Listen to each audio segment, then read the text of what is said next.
Um, I've had multiple occasions where people ask me very difficult questions as a psychiatrist.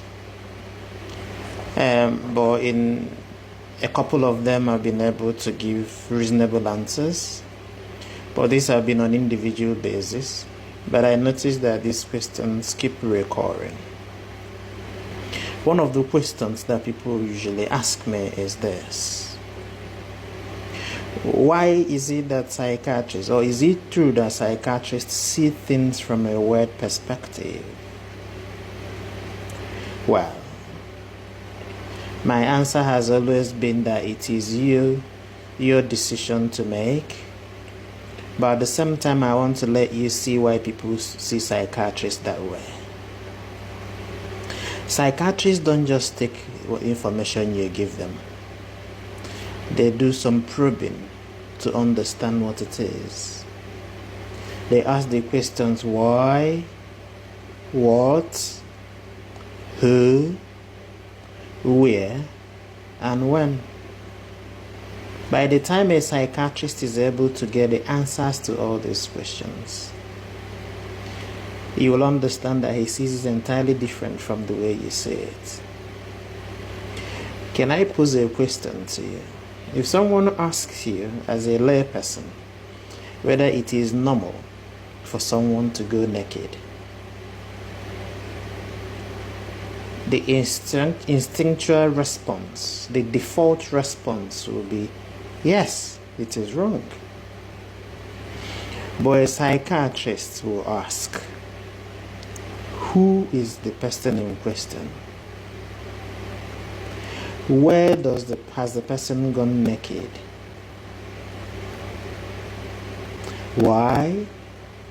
For what? And how? Now let me give you an example.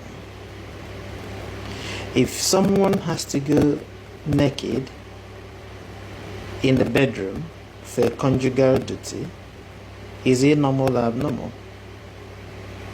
Answer the question. If someone has to go naked in the bathroom, is it normal or abnormal? If someone's house is on fire and the person doesn't have the opportunities to put on clothes, probably the person was just coming out of the bathroom or maybe trying to change his or her clothes, and the house goes on fire and the person runs out for safety naked, is it normal or abnormal? Okay, on the other hand, would you consider that putting on clothes is normal all the time? Let me ask you, someone goes into the bathroom taking his or her bath with clothes on, is it normal or abnormal? You see, this action in the bathroom, if you take it to a river like in the villages, and someone is putting on clothes and taking his or her bath, is it normal or abnormal? I know you're thinking.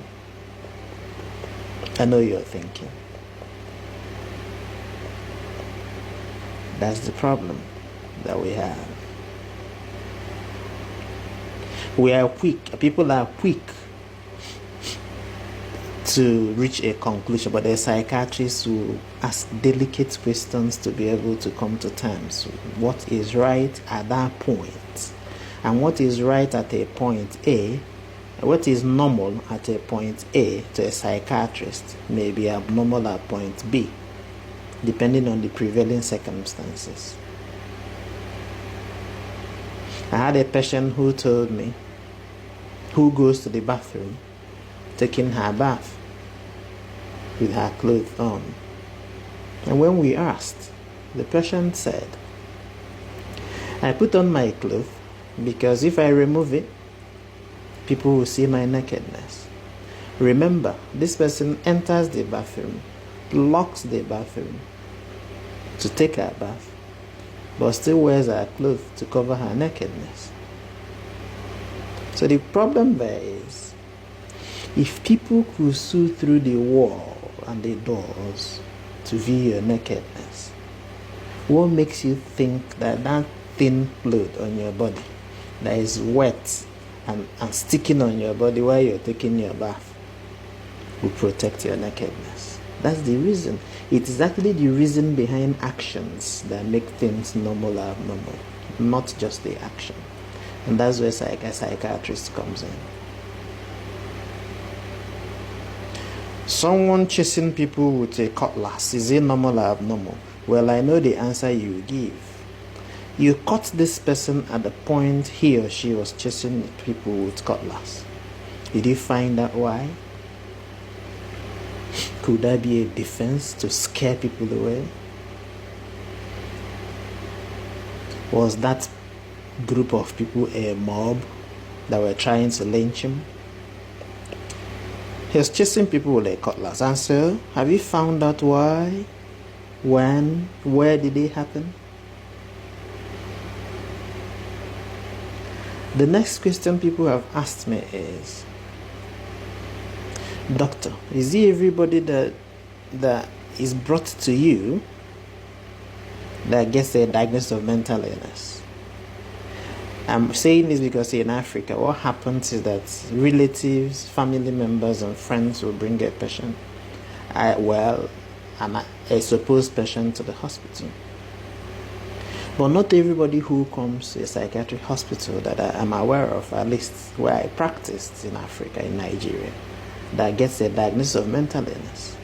No. I'll tell you a typical scenario.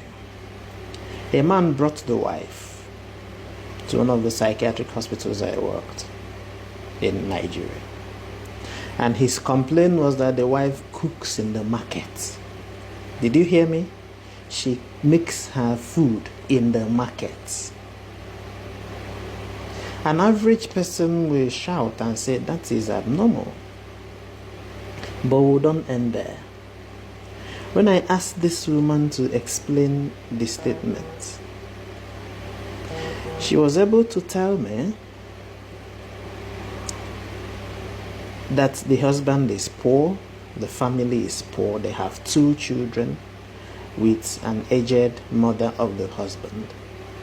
The husband was a taxi driver who recently at that time lost his job driving a taxi because the owner of the taxi took it from him. So as a woman, he wanted to support the family. She said she had only 1,000 naira. And there is a market close to their house, like a village market, a village square. And she decided to sell food items in the village markets to support the family. She started with 1,000 naira. This woman said, in the morning, everyone goes out except the mother-in-law. The husband goes out, the children go to school, and she will be in the market. She reasoned that going back home to cook her lunch, within that time she will miss her customers, and after all, there was nobody at home. So you know the way village markets are, they usually have some backside, and so she made some enclosure at the backside with some palm fronds, and she will cook her food there, the lunch, and take it back home. So within the time she's cooking, she's attending to her customers. You see wisdom. Then the husband also accused her of hoarding rubbish, packing rubbish behind the house. And she said that what she's been packing behind the house are empty containers of mineral drinks, our regular soft drinks in Africa. And the intention was she was planning to expand her business where she would start selling kerosene and oil. And she understands that if you sell with your own container, there's an additional money the buyer has to pay. But if the person comes with his or her own container, you sell at a less price. So she was packing it at the back of that. And that's exactly what she was packing. The husband called it hoarding rubbish. At the end of the day, we did not see reasons to tag this woman mental illness. Who actually had mental illness in this situation? Ask.